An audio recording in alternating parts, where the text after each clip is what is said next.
More money, more problems. So, no money, no problems?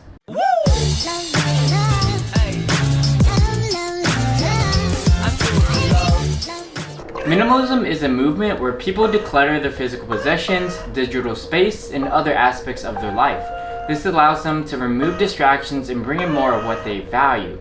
There's not a lot of talk about how minimalism can help you improve your financial life, besides the stereotypical minimalists don't buy anything so they save a boatload of money. But that couldn't be any further from the truth. So let's just go ahead and dive into how minimalism can help you financially. And the first is being that it can help you identify what you value and therefore prioritize your spending. Someone who has adopted minimalism is able to identify what they value, not what they ought to value as told to them by society, family, and friends. Some common examples of these would be big houses, fancy cars, advanced degrees, and trending fashion.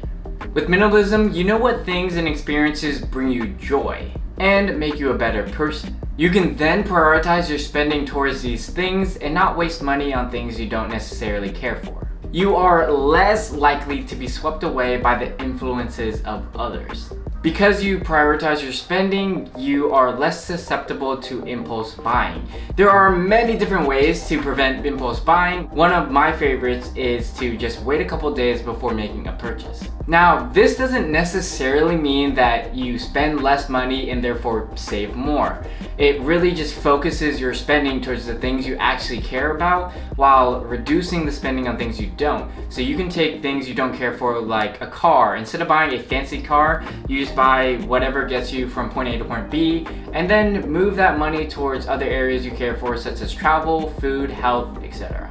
Another way minimalism can help your financial life is that you own less. You're able to downsize to just the items you care about and therefore need less space. The average minimalist owns 33 things. Psych! I just made that up. You can own as many items as you want and still be considered a minimalist.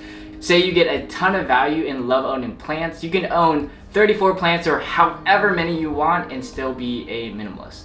Minimalists are known to own very few belongings, and to the untrained eye, it certainly appears that way, but rather increases the money, time, space, and effort needed to taking care of those items. Minimalists own the appropriate amount of things. They keep the essentials. So what do you do when you realize you have way more things than you need? Easy.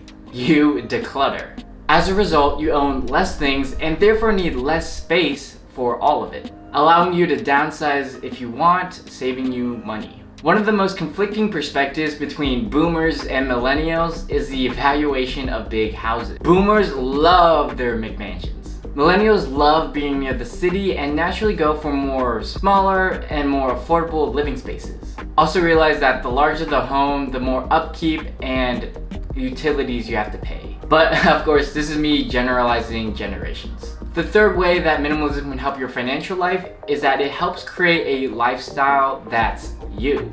Minimalism helps create a life that's centered around you, designed for you, and no one else. Minimalism is a very personal thing. It's a mindset and tool that forms around your values. That's why it can look totally different from two individuals. There's a general personal finance advice when it comes to your rent, and it's to pay 25 to 30% of your take-home pay. And with rent, transportation, and food being the biggest buckets of expenses for most people, this 25 to 30% for just rent can certainly make sense. But realistically, if you work in the heart of a city making average income, you're not going to find a place to rent for under 30% unless you venture out miles from the city. In that case, it actually might make sense to live in the city and spend 40% of your take-home income and cut away your transportation costs completely. Or if you want to keep your car, just more drastically. This works out well for people that want to be in the heart of the city where all the action is, and although you pay more for rent, you save money in transportation. Choosing where you live, how you get around, and what you own is not just a financial decision, it's a lifestyle decision. And the sooner you identify how you want to live your life, the sooner you can make that happen. The fourth way minimalism can help you financially is that it can help you achieve your financial goals, such as becoming debt-free or attaining financial independence. Unfortunately, debt is a huge issue. 43 million Americans have a federal student loan debt, totaling $1.5 trillion plus $119 billion from private sources. That's just from student loans. On average, each household with a credit card carries $8,398 in credit card debt. The total US consumer debt is at $13.86 trillion.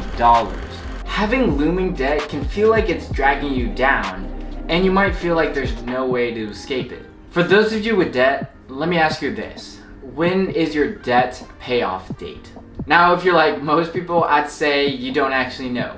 And that's alright, because after this video, I want you to figure that out. If you don't know exactly when you're gonna be debt-free, you may think you'll never become debt-free. If being debt-free is something you care about, then you have to prioritize it. Now, there's a debate whether or not you should pay off low-interest debt or invest. Mathematically speaking, if the interest rate is pretty low, then it's better to invest. But I think psychologically, people are better off with getting rid of their debt and becoming debt-free. Because after you do become debt-free, you feel so free.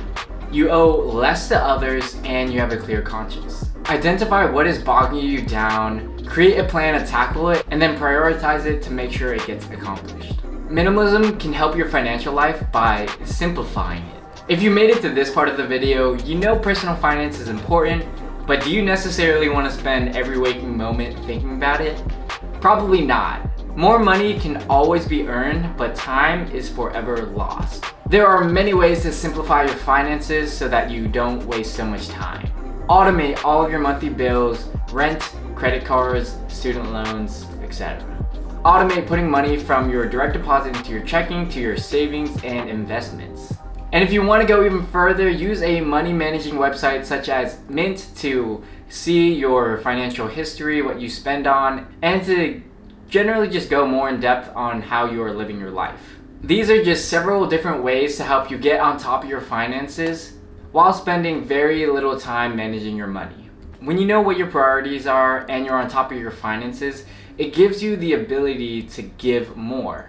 But this doesn't just stop with money. While you certainly can donate money to causes you care about, you can also give time to those relationships you actually care for. By incorporating minimalism into your financial life, you create more time and put your spending to where it matters.